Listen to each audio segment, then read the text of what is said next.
What's going on, ladies and gentlemen? Alex Armitage here. And if you watched my last video, we talked about how 5 minutes in landscape photography can change everything when it comes to light. And if you didn't see it, you can check it out here. Here. Sorry, I'm still pretty new to this. It's not like this is my sixth take and I actually know where it is and I'm just faking it to make you laugh. Yeah, that would never happen. In that video, I talked about how to focus stack an image together, but also exposure blend it. And there's a ton of videos online you can find about focus stacking, but I find it pretty hard to find one that talks about taking a focus stacked image and blending it with another focus stacked image so that you can blend the exposures together. We're gonna talk about that right after my obligatory YouTube intro video that proves that I am worthy of your time and that I'm qualified to be here. So let's roll the, I'm not qualified? How many subscribers? Just.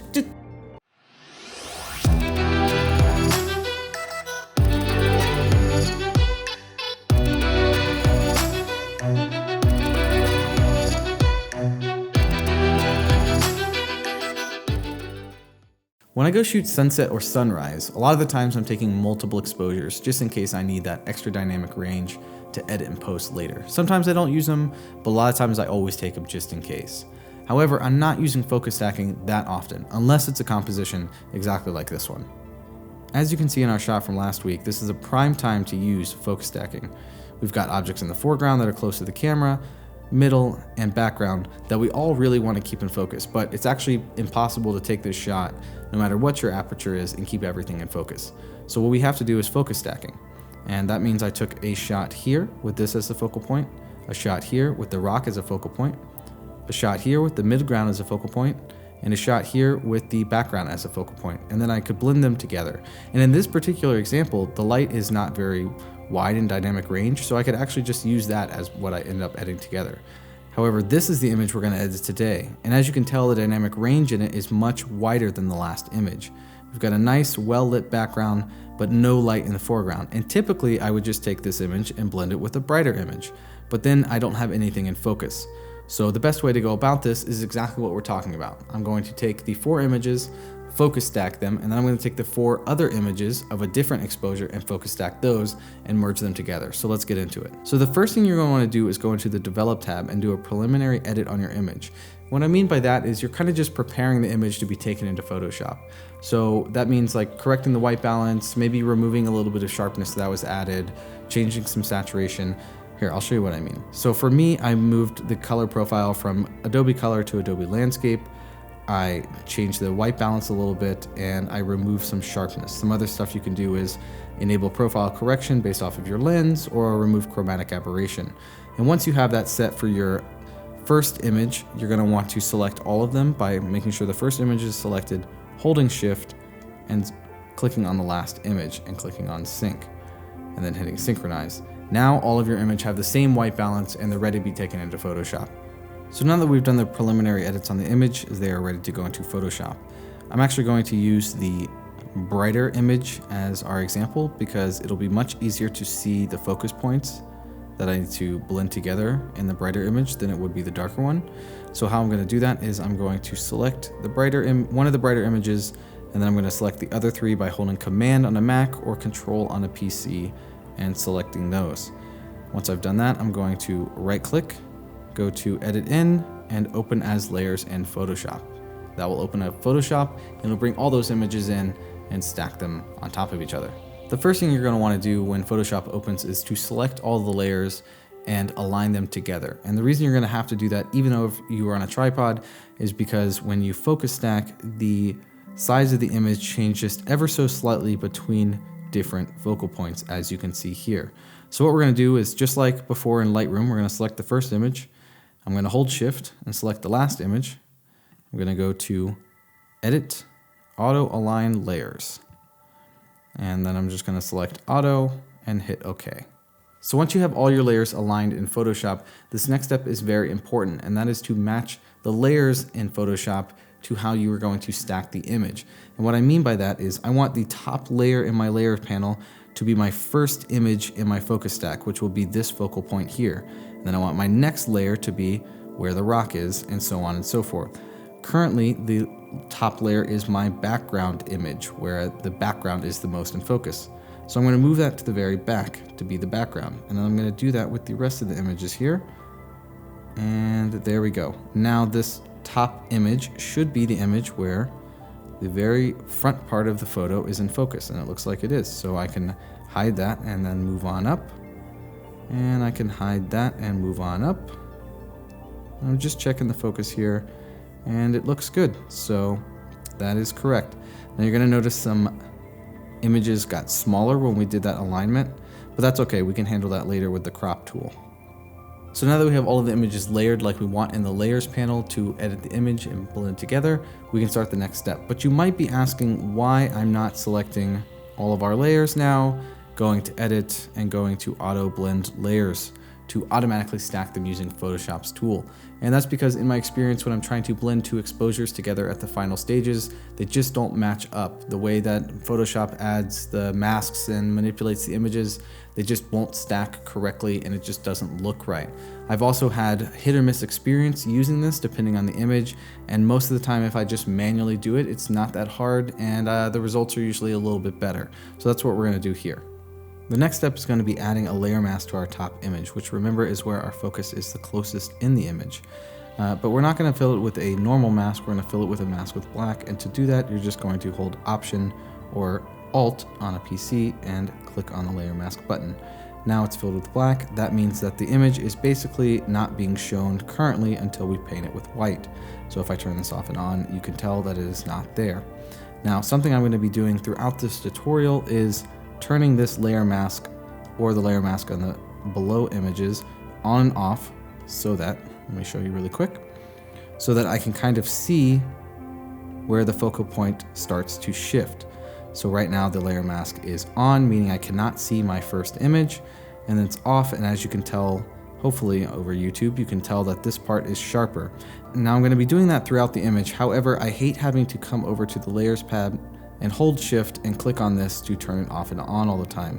So something I have done is gone and created a shortcut, which you can do yourself by going to Edit, Keyboard Shortcuts, make sure that Application menu is selected, drop down this Layer tab right here, scroll down to Layer Masks, to right here, select Enable Disable Layer Mask, and set the shortcut to whatever you'd like. For me, I set it to Command W. You can make it whatever you want. Maybe try to pick one that you don't know or don't use and just use that. What that's going to allow you to do is that when you're zoomed in on the image, instead of having to go over here and shift click the disable layer mask, you can just use your shortcut to enable and disable it. I use this a lot for exposure blending, for focus stacking, stuff like that. So once you have that keyboard shortcut set up or not, you want to zoom into your image pretty close while the layer mask is disabled so you can see the focal point of the front image. And I'm going to check the sides over here. I'm just going to disable the layer mask. That's going to turn off our front image. And as you can tell, all this area got a little bit blurrier. But this area right here is about the same in both images. That's basically where I want to create my line to blend the first image. So I'm going to zoom back out. I have a good idea of where it is. Alright, so I just wanted to pause really quick and apologize for the lag that you see on my laptop. As you can tell, this is normally the computer I'm using to edit my images or video, but downstairs when I'm filming YouTube, I'm using my laptop. And it definitely struggled with these images. You'll notice some gray spots here and there while I'm filming with OBS, so just wanted to apologize for that ahead of time. Carry on. I'm going to go to my lasso tool. I'm going to paint, or draw rather, a lasso through the image about like this, all the way down, make sure I get everything selected, come back up, and let go. Now, once I do that, I'm going to select the paint bucket tool, make sure I have white as my foreground color, and fill it with white. And now if I turn my layer mask back on, I now have that first image being shown like this. So now if I turn that layer mask on and off, you can see there's a slight shift here.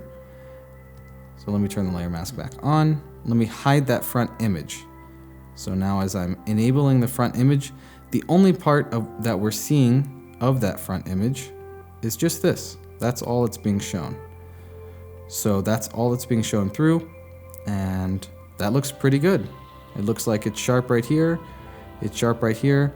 And the last thing you're gonna wanna do is select your layer mask, go back to your lasso tool, and right click anywhere in your layer mask, or your selection, sorry, and go to feather. And you can pick about 10 or 15 pixels. We're gonna hit OK. And then once we do that, I'm gonna zoom in just a little bit. I'm going to go to my paintbrush tool. I'm going to increase my paintbrush size to a decent size. And I'm gonna make sure it's set to white and my opacity is 100. Now, basically what you're gonna do is you're just gonna paint over that top part right here. And all you're doing is we just change that selection to be a feather so that when it blends with the layer behind it, it just blends on a slight gradient rather than just being a harsh line. So that's it, that's all you're gonna do. Now that that layer is done, we are going to hide it. We're gonna move on to our next layer and we're gonna repeat the process. We're going to add a layer mask by holding Option or Alt to fill it with black. Now we're looking at the areas where the rock is. So we know all of this is already set to focus. So we want to go behind the rock. And then we just want to find the point where it stops being in focus. So we need to turn on and off that layer mask. And it looks like, let's zoom in a little bit more. We can use this rock over here, that should help. And it looks like about here is where it starts to lose focus, underneath this rock. So we're gonna zoom back out. We're going to zoom all the way out, select the lasso tool. Lasso about right here, come all the way down, come back up, make that our selection, go to our paint bucket tool, and fill with white, just like we did on the last image. And the other thing you can do now is go back to the lasso, right click anywhere in your selection, hit feather, about 10, go back to your paintbrush tool, and just paint in white right at the top there to add that slight bit of gradient. Now you could do that before you fill with your paint bucket tool. That's also fine. I tend to just like to do it that way in case I need to add a little bit more or subtract a little bit of that gradient. So I'm going to deselect it, and we're just going to do the same exact thing for the next image. Something you might want to do that I tend to do when I'm being really specific is go in here and make sure that that selection, by selecting the layer mask here, was pretty good. So if I turn off the layer mask, that means I'm not seeing any of this image. I'm only seeing the image behind it. And I'm adding it in. It looks pretty sharp here. And then I'm subtracting it. And yeah, right here is where it starts to not be as sharp. Add that back in. And it looks pretty good. So we're gonna do the final one. So I'm gonna zoom out. I'm gonna turn off this image. So now we're just looking at the section that's about right at this point in the photo to where the trees start. So I'm going to add another layer mask filled with black by holding Option or Alt, clicking on the Add Layer Mask button. We're going to zoom in, and we don't really care about the bottom part because that's already set. And then we're going to turn this layer mask on and off. So with it off, obviously these trees are much sharper, and it looks like about right here where this rock is, maybe in this line is where it's sharper in our foreground image. So I'm just gonna zoom back out, all the way out so I can lasso tool. Lasso, kind of just select right where the horizon line is. Oh, that's a bad selection, let me start over. Okay, so we're just gonna go basically right at the horizon above some of these rocks. Come all the way down, make sure we get all of this foreground filled with white. I missed a tiny little spot right here, so I'm gonna get that. Go to our paint bucket tool, fill this whole part with white. And like I said, go back to the lasso, right click your selection, go to feather, add the feather in. And sometimes you won't have to do this, I just do it as a precautionary, depending on the image. Paint that in, and then we're pretty much done. So now this is our focus stacked image. We have 3 layer masks, That means that this white part here is showing that the foreground is being used. This white part means that everything above it is being used, but because of the way we have ordered the layers, this top part is above this image. So the only part that gets shown for this particular image is just right where the rock is, which is perfect. Now we can check. So we've got in focus trees, we've got in focus rocks, we've got in focus ice, we've got our main rock in focus, and then all the way at the foreground, it's perfectly in focus. All right, so now that we have our focus stack done, we can pretty much take those masks that we just created and apply it to our other exposure, and we're actually almost done.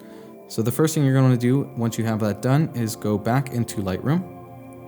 We're going to want to select our darker images, just like we did previously, which is just holding Command or Control on a PC. Right-clicking on these, going to Edit In, and opening as layers. Once those open in Photoshop, we're just going to basically do exactly the same thing we did on the first image, except we don't have to do all the masking again. Once your layers open up in Photoshop, the first thing we're going to do is select all of them by holding Shift and selecting the last image, going to Edit, and going to Auto Align Layers and selecting Auto and giving it time to do that.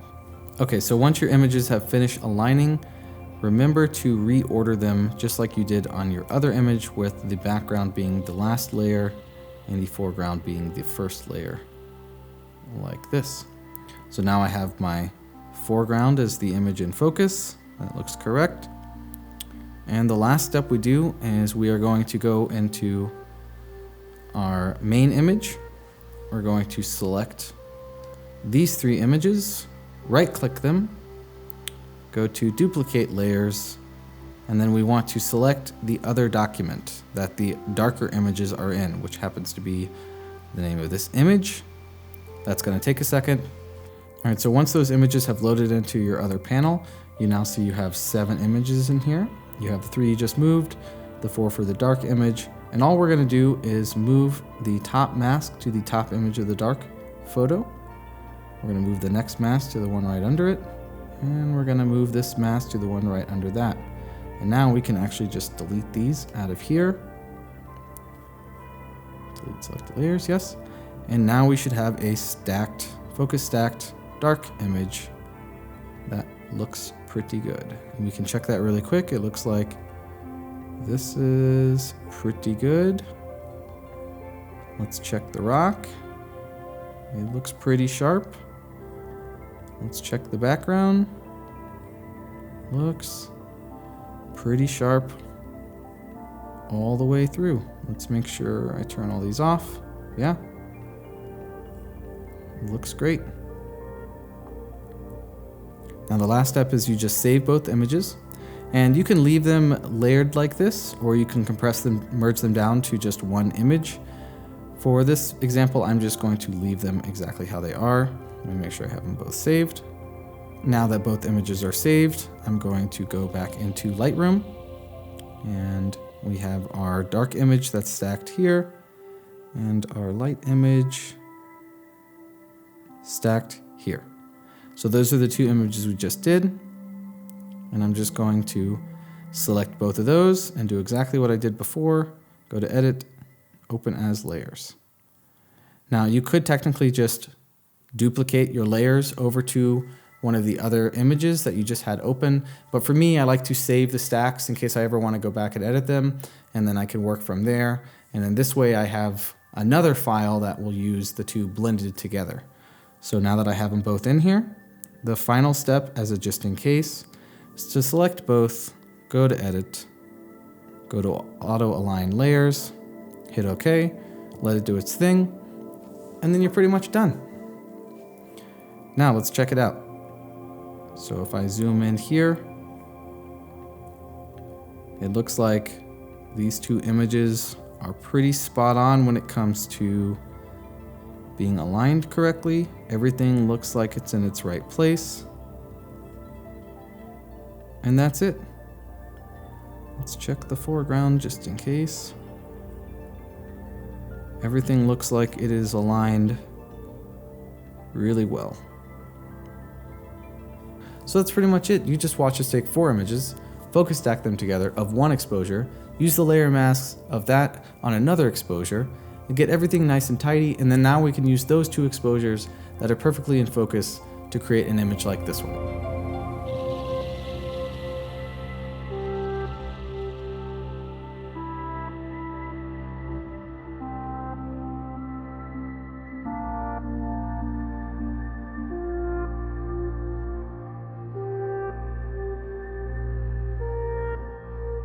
Alright, so I hope that tutorial was helpful. Kind of wanted to talk about subjects that don't usually get combined together. You can find plenty on exposure blending and plenty on focus stacking, but not how to do both of them. And I know I didn't really go into exposure blending, but the point I left you at is kind of, you can find videos on how to do that. I'll gladly do one. Just leave a comment, send me a message if you're interested in that. Anyways, thanks for watching, guys, and I'll see you in the next one. Peace.